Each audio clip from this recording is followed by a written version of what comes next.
So the people at home, or wherever you are, and I are going to learn with our mouths not full, mostly. I don't know. I don't know what Joanna, Batya, Tybal, Brandt, Annette, they could all be noshing. Enjoy.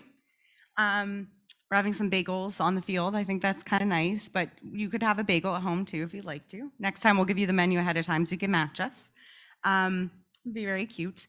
So this is a little bit of light learning. You know that I sometimes bring a little bit of heavier learning on the Parsha.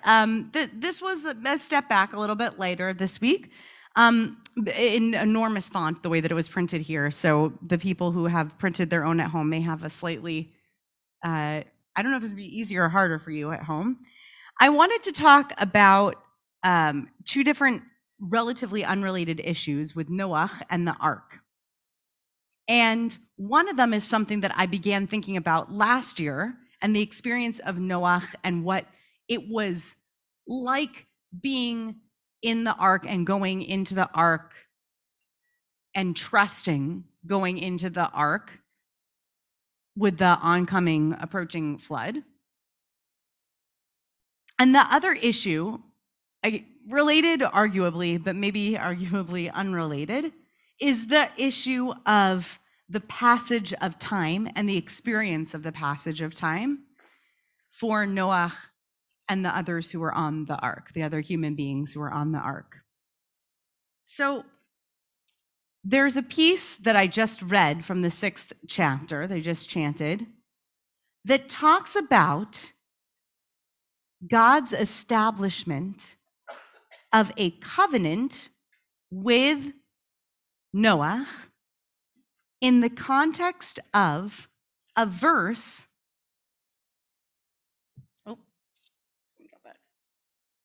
In the context of a verse that has to do with God's encouraging Noah, giving him instructions to enter the ark.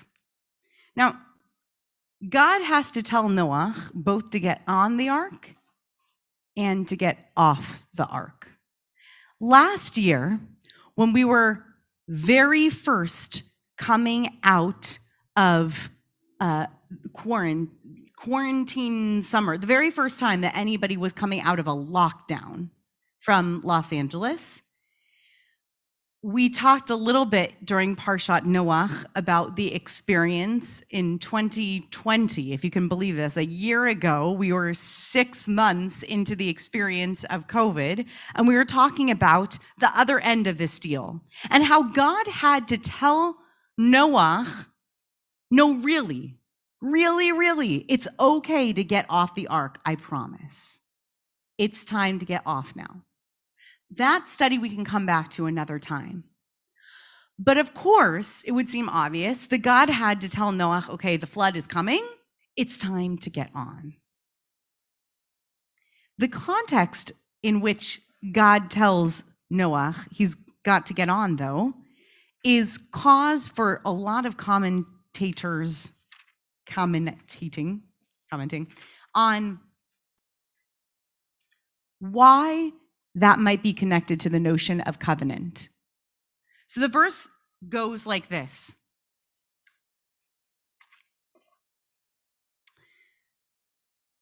Vani, hineni mevi et hamabul. God says, I'm bringing the flood. Ma'im al haaretz l'shachet kol basar. Water's going to come and it's going to strike down all the living things, okay? Asher bo ruach chayim, all the stuff that has the spirit of life in it. Mitachat hashamayim, under the heavens. Kol asher ba'aretz yigva. Remember, we just had creation. We just did that this morning. Now next week he's up and destroying it. And then this verse, which you have on your source sheets as well. V'hakimoti et briti itach. But I will establish my covenant with you, and you shall, what? Uvata el hateva ata, uvanecha ve'ishtecha unshevanecha itach.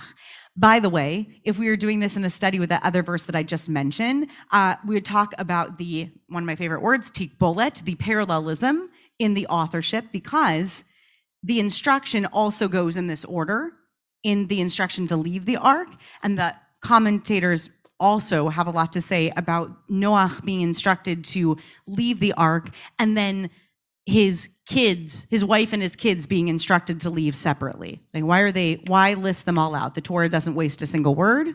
And here also, they're asked to enter, each of them instructed to enter separately. But why I'll establish my covenant with you and you should enter the ark? Why hakimoti et briti? And a lot of you know that I get hooked on the vavs a lot in the text. U vata el hateva. What could that u possibly mean in this verse? So you tell me, what could that u possibly mean in this verse? Unfortunately, I'm not going to be unmuting, I don't think, unless, maybe Hector's hanging out there to unmute Brant and Joanna and those folks as well. But at least let's start with the folks on the field and then I'll go to Zoom. Yes. What could it mean?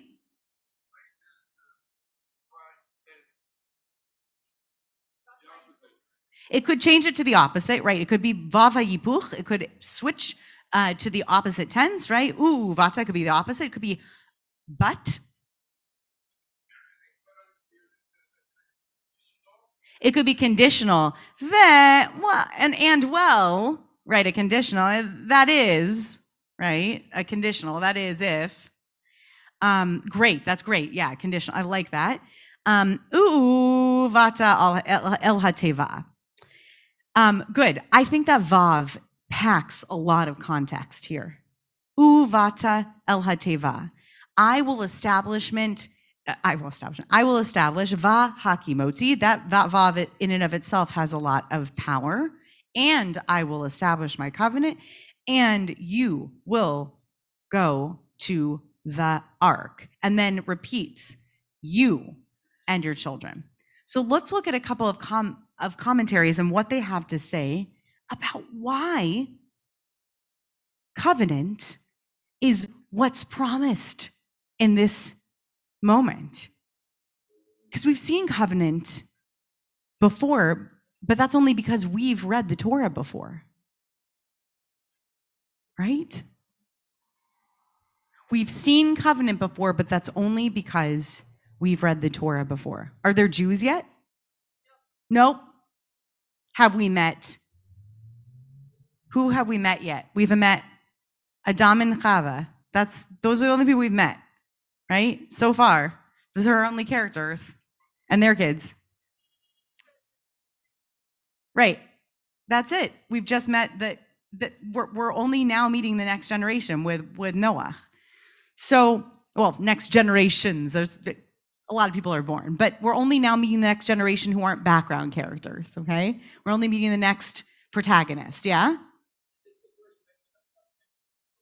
So this is the first time that we get a Brit in Noah, but it is not the first mention of Brit, and it's going to come up later in the packet. What a great planted question. Thank you for bringing that up. It's going to be source like 5.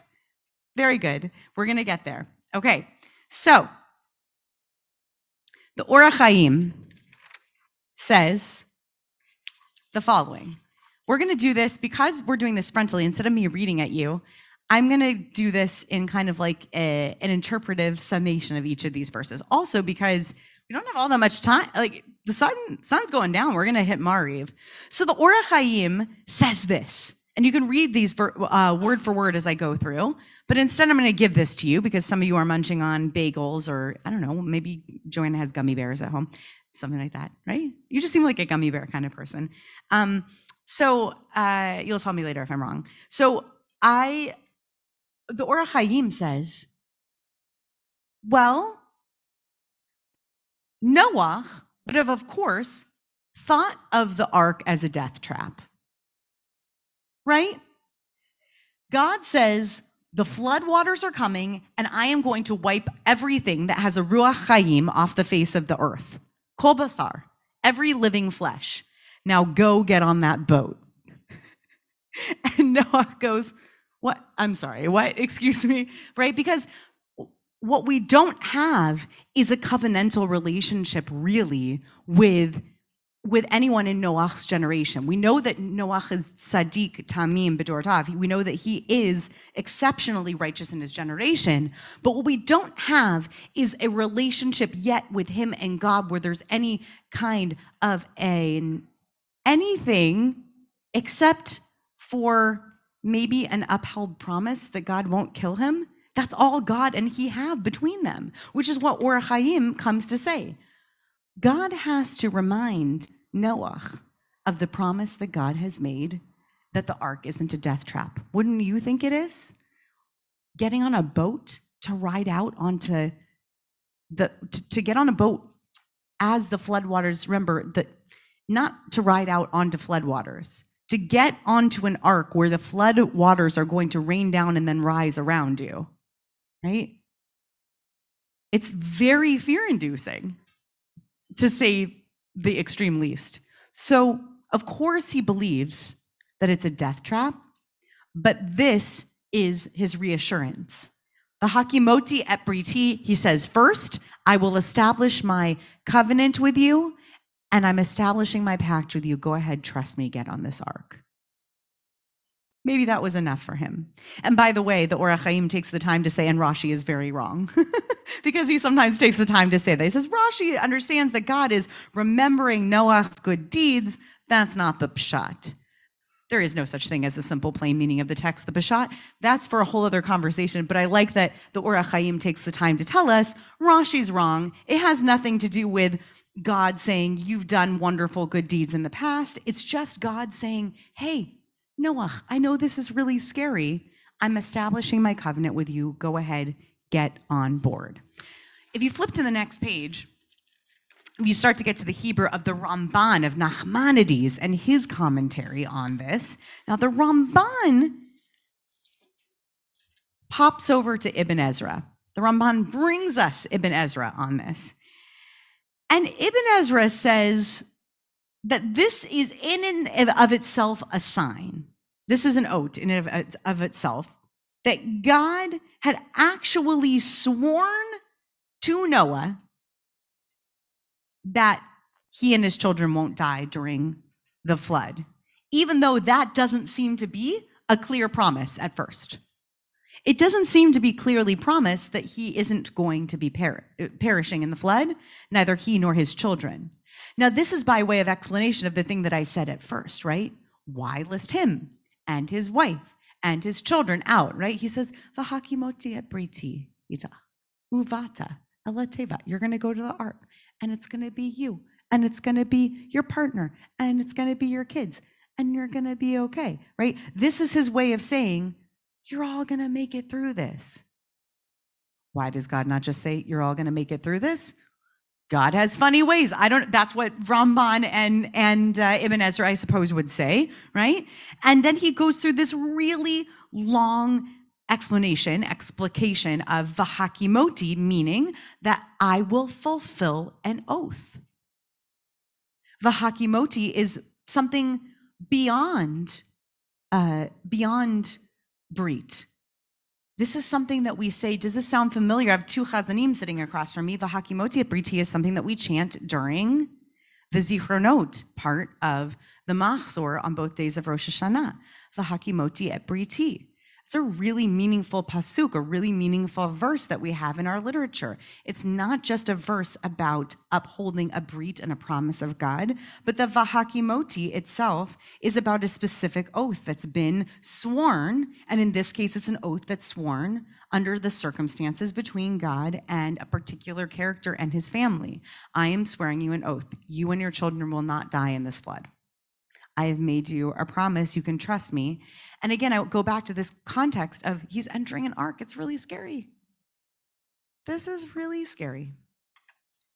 And he goes on for a longer explanation that we're not going to dive very deeply into, that we're going to roughly skip on the page 5 of 10, which is, because, well, long source packet, all about Brit, which you can read to on your own. And it's all about these different layers and levels of Brit and establishing covenant. But I thought that it was terrifically interesting, the v'hakimoti itself, lehakim, is this idea of the establishment and upholding all rolled into one. It's not just berit itself, but that it's the establishment and upholding of an oath between God and other people. So far we have the explanations that it's to quell the fears in Noah's heart, and then that it's not just to quell the fears, but to swear an oath and a promise that's going to be upheld between God and Noah, and not just between God and Noah, but between God and Noah and God and each of the members of Noah's family, that they are going to survive the flood itself. And then we get to the next piece and Bob's question. Ha'emek hadavar, which I was introduced to because I never studied the Nitziv before I got here, and Rabbi Adam Kligfeld had me breaking my teeth every Wednesday for about 4 years. We were studying it, Rabbi Ari Lucas and Rabbi Kligfeld and I were studying this together. This is one of the relatively shorter commentaries. This one is the explanation. Shebarach Hashem et Adam v'Chava. This refers specifically, this verse, this V'hakimoti et briti, what does it refer to? You were prescient, or you read the packet very quickly. This refers to the blessing that Hashem gave to Adam v'Chava, gave to the first human beings who made it through that generation in Eden. And the consequence here is Noah and his family will remain alive. What's the contrast? What's the blessing for Adam and Chava? And what's the contrast here? Think about this. What's the end of Adam and Chava's story in the Garden of Eden? They got kicked out. It's the sort of the promise of mortality. It's the promise of and the punishment of pain. It's the punishment for misdeed and going against direction. And here you have an Ish Tzaddik Tamim B'Dorotav, who some commentators, though Ibn Ezra and Or Chaim, think Rashi's got this right, but Rashi would say being rewarded, right, for those righteous deeds, right? He's righteous. And so here it says there was a blessing that was promised in the Garden of Eden, and it's being fulfilled to a righteous person here. Oh, I love that so much. What a beautiful concept. Like, it's gonna come and it's gonna be fulfilled, but it was waiting for the right person who was like ready for it. This is begging a parable and a children's story for me, right? Like, you know, there was just this gift and this gift was waiting around and it needed to be given, but the gift couldn't be given until like the right person. This book has probably been written, but you know, and the gift like needed to be given to the right person. It was just like waiting for the right person. So it was like this brit. It's as if brit, which we know so differently. What do we think of brit as? We think of it as covenant for people, right? Right? We think of it as when we bring a child into our family. We think of it as covenantally bringing them into the entire peoplehood. We think of brit, we think of people who convert to Judaism as joining covenantally, as choosing to join covenantally an entire peoplehood. But here, hakimoti et briti is a swearing of an oath, a promise, and it's a cross-generational promise of a bracha, of a blessing that winds up getting fulfilled in reward for righteous deeds. And brit is its promise. Brit is closer to like a modern Hebrew meaning of the word. It's a pact, and it's also something quite personal for Noah in this particular time. So that could have been it, and that could have been the thing that this hinged on, but I wanted to add a little bit of a special addendum to this. I love this personal reassurance. This is not something that has like I don't have a moral teaching to draw out of this to say to all of you, and this, and therefore you can go home and make your week better from it. I just think it's a lovely evolution, a brit in our tradition. But there is another aspect of this, that related cousin of the piece, the way that time was suspended there for Noah, that I do think we can draw something from. So one of the things that I talked about this past Friday night, was anybody here at Sovev on Friday night? Not the same cross crowd? Maybe some people were online. Tybal was online, and Joanna might have been online. So some of you might have heard him. The two of you were online. Were here on the field. So I talked a little bit about Beck's Rosenblatt's Torah on Isaiah, which was the Haftorah from this morning, and the idea of God's stretchiness in time, and this idea of suspending ourselves on Shabbat.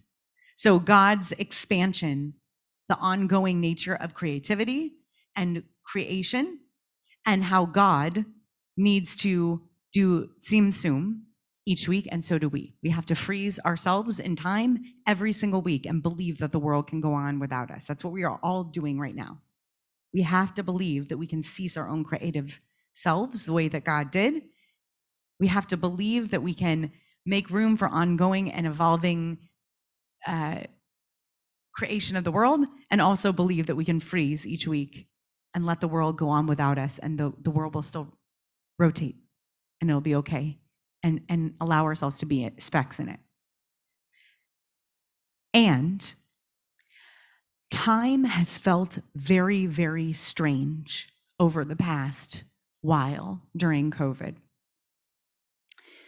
There is not a whole lot of halachic literature that speaks very clearly to the experience that all of us might be having to some degree or another, being quarantined over and over again, feeling like the months have passed very quickly and also very slowly, not understanding the way that sleep sometimes overcomes us, and sometimes sleep won't come at all. We have insomnia that we don't understand.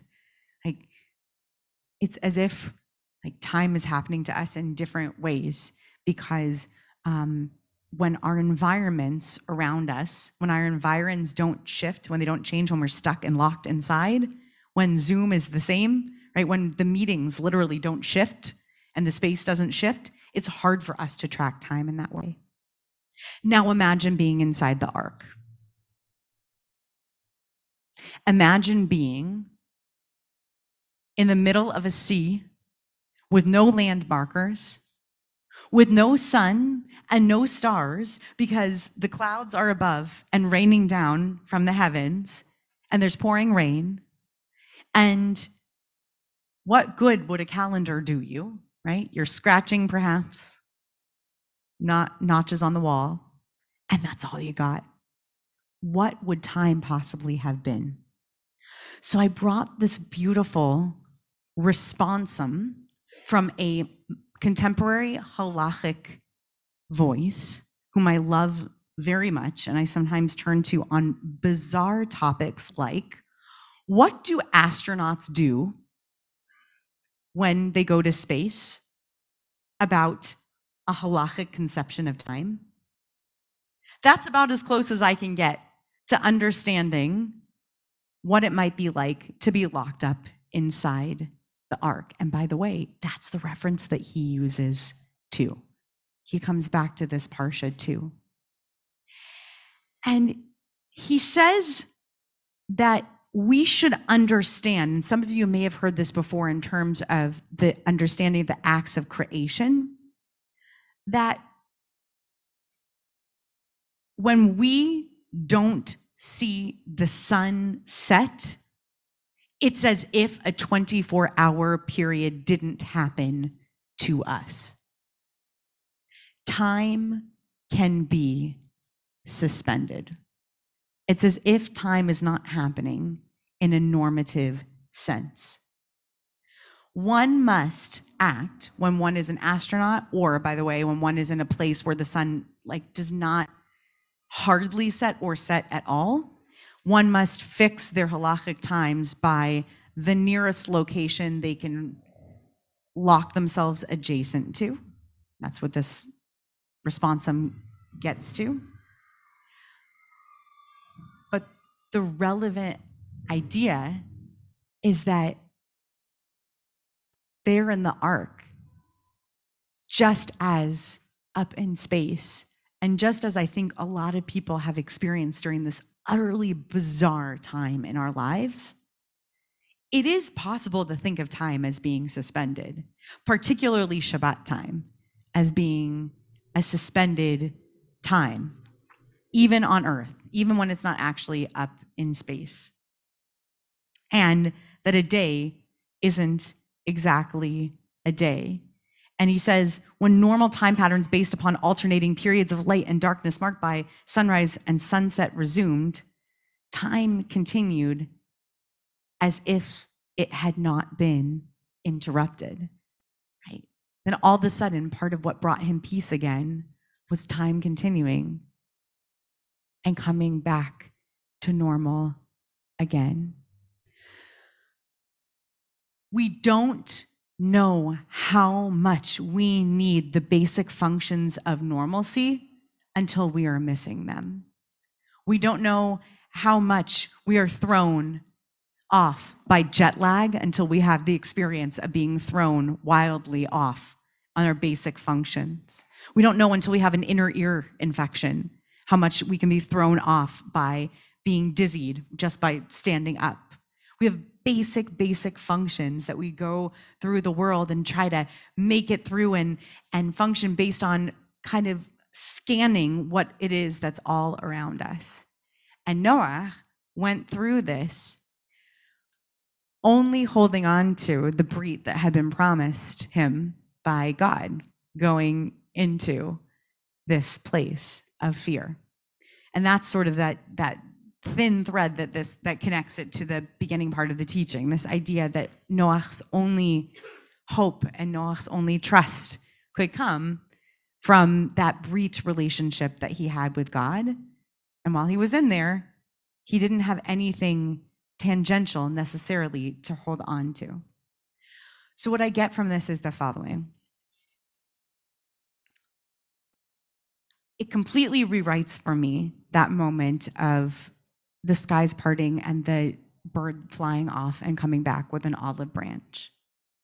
It's the return of a sunrise and a sunset.